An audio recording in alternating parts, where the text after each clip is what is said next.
सभी को जय मसीह की। आज फिर हम नया वचन लेकर, एक नई रोटी लेकर परमेश्वर के पाक पवित्र कलाम से आपके पास आए हैं। आशा करते हैं कि आज की रोटी आपके जीवन में नई आशीष और नई बरकत लेकर आए। आज का वचन जो भी कोई भाई या बहन ध्यान से सुनेगा, आज के वचन से बहुत से बंधन टूटेंगे, बहुत से लोग कर्जे से मुक्त होंगे, बहुत सी बीमारियों से मुक्त होंगे। बस क्या करना है आपको? ध्यान से इस वचन को सुनना है, और जो भी भाई या बहन इसको आगे शेयर करेगा उसके जीवन में और ज़्यादा आशीष और बरकतें आएंगे, यीशु के नाम से आमीन, हालेलुया। चलिए शुरू करते हैं आज का वचन। आज का वचन है परमेश्वर का वचन। यहाँ पर हमें सिखाता है, हम कुछ वेरी इंपॉर्टेंट बातों का ध्यान रखेंगे। आज का वचन हमें सिखाता है कि परमेश्वर कहता है कि मैं अपनी महिमा किसी और को न दूंगा।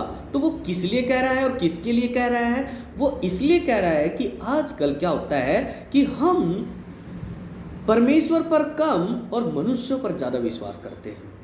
अगर हम किसी की प्रार्थनाओं से चंगे हो जाते हैं तो हम परमेश्वर का तो धन्यवाद करने से रहे, मगर उस आदमी को, उस मनुष्य को ज़्यादा हम तारीफ करते हैं। मगर परमेश्वर क्या कहता है कि मैं अपनी महिमा किसी और को न दूंगा।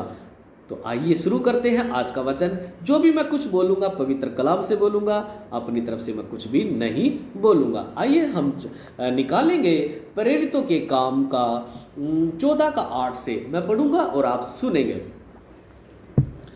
लुस्त्रा में एक मनुष्य बैठा था।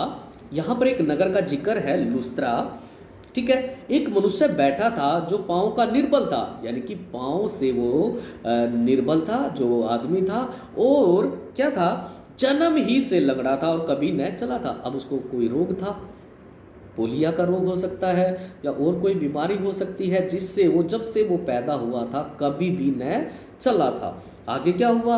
वह पौलुस को बातें करते सुन रहा था। पौलुस ने उसकी ओर टकटकी लगाकर देखा कि उसे चंगा हो जाने का विश्वास है। हालेलुया।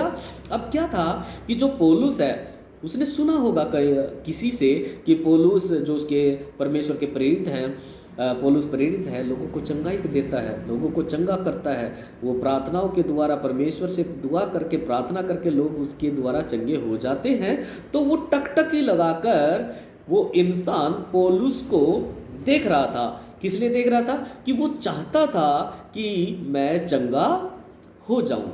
यहाँ पर नोटिस करने वाली बात है कि वो यीशु मसीह को नहीं जानता था, ठीक है।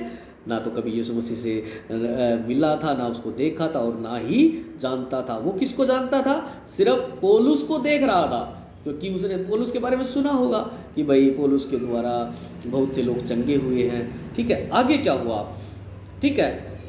और ऊंचे शब्द से कहा, क्या कहा? उसने कहा, अपने पांव के बल सीधा खड़ा हो। पौलुस ने कहा, जब वो देख रहा था उसकी तरफ, तो पौलुस ने बोला कि अपने पांव के बल सीधा खड़ा हो, यानी कि सीधा खड़ा हो जा भाई, ठीक है। तो क्या हुआ? तब वह उछलकर चलने फिरने लगा। आमीन, हालेलुया। परमेश्वर ने मुंह से बोला और तभी क्या हुआ? वो उछलकर चलने फिरने लगा। लोगों ने पौलुस को यह काम देखकर लुकानिया की भाषा में ऊंचे शब्द से कहा। अब कोई भाषा में, वो अपनी भाषा में कुछ बोल रहे थे कि देवता मनुष्य के रूप में होकर हमारे पास उतर आए हैं। वेरी इंपॉर्टेंट बात है सर। क्या बोल रहे हैं? कि देवता मनुष्य के रूप में होकर हमारे पास उतर आए। भाई ये तो देवता है कोई, ये तो परमात्मा है, ये तो परमेश्वर है, ठीक है, और हमारी तरफ आ गए हैं। तो क्या क्या उन्होंने बरनबास को ज्यूस, यहाँ पर एक देवता का नाम है, ज्यूस देवता का नाम, और पौलुस को हिरमेस कहा, क्योंकि वह बातें करने में मुख्य था। अब दो देवताओं के नाम हो रहे हैं, एक ज्यूस और एक हिरमेस, दो देवता। उनके दो देवता थे। ज्यूस के उस मंदिर का पुजारी जो उनके नगर के सामने था, बैल और फूलों के हार फाटकों पर लाकर लोगों के साथ बलिदान करना चाहता था। अब उन्होंने क्या किया? सबसे बड़ी गलती यहाँ पर की कि उन्होंने देखा कि इन लोगों ने हमारे इस आदमी को चंगा किया है, तभी वो बलिदान करने के लिए बैल को भी लिया है कि ये तो देवता है। अब देवता है तो इनको फूलों का हार पहना जाए और इनके सामने बलि की जाए, इनके लिए बलि की जाए, ठीक है। किन के लिए? पौलुस के लिए, यहाँ पर पौलुस की बात हो रही है, और पौलुस को वो अपना देवता मानने लग गए। तो क्या हुआ, परंतु बरनबास और पौलुस प्रेरित ने जब यह सुना तो अपने कपड़े फाड़े। क्या किया? कपड़े फाड़ दिए उन्होंने उसी समय। अरे ये क्या हो रहा है, हमने तो परमेश्वर से प्रार्थना की और परमेश्वर ने उसे चंगा किया। उसी समय क्या किया? पौलुस ने अपने कपड़े फाड़े। आज कोई फाड़ता है सर?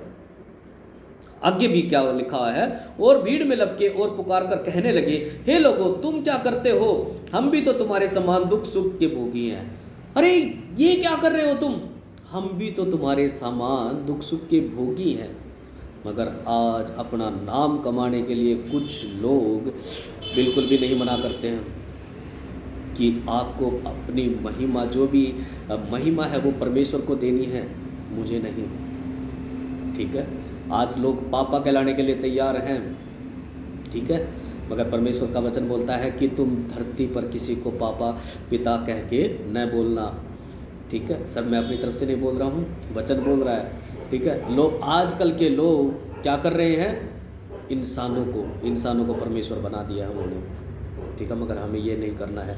क्या लिखा हुआ है यहाँ पर, परंतु बरनबास और पौलुस प्रेरितों ने जब यह सुना तो अपने कपड़े फाड़े और भीड़ में लपके और पुकार कर कहने लगे, हे लोगों तुम क्या करते हो, हम भी तो तुम्हारे समान दुख सुख के भोगी हैं, और तुम्हें सुसमाचार सुनाते हैं कि तुम इन व्यर्थ वस्तुओं से अलग होकर जीवते परमेश्वर की ओर फिरो, जिसने स्वर्ग और पृथ्वी को और समुद्र और जो कुछ उसमें बनाया है, बनाया है। अब क्या हुआ? ठीक है, मैं आपको यही बताने चाह रहा हूँ सर, सुन लीजिए, ध्यान से सुन लीजिए कि आज हमें परमेश्वर को महिमा दे रही है। वहाँ के लोगों ने जब ये देखा कि इसके द्वारा, पौलुस के द्वारा हमारा एक मनुष्य चंगा हो गया, तो वो उसके पाँव पड़ने लगे। मगर वहाँ पर पौलुस ने एकदम बोल दिया कि मेरे पाँव पड़ने की ज़रूरत नहीं है भाई, मैं भी तुम्हारे समान दुख सुख का भोगी हूँ, मुझे मालाओं पहनाने की ज़रूरत नहीं है, मेरे लिए बलिदान करने की कोई ज़रूरत नहीं है, सिर्फ़ और सिर्फ केवल परमेश्वर के लिए आप बलिदान कीजिए, और वो भी सिर्फ धन्यवाद का बलिदान, बैलों का बलिदान नहीं, पशुओं का बलिदान नहीं। तो आइए हम इस वचन के द्वारा, परमेश्वर ने हमसे बातें की और आज का वचन आपकी ज़िंदगी में काम करे। हमने सीखा है आज हमें जो भी महिमा देनी है वो परमेश्वर को देनी है, किसी इंसान को नहीं। सबको जय मसीह की।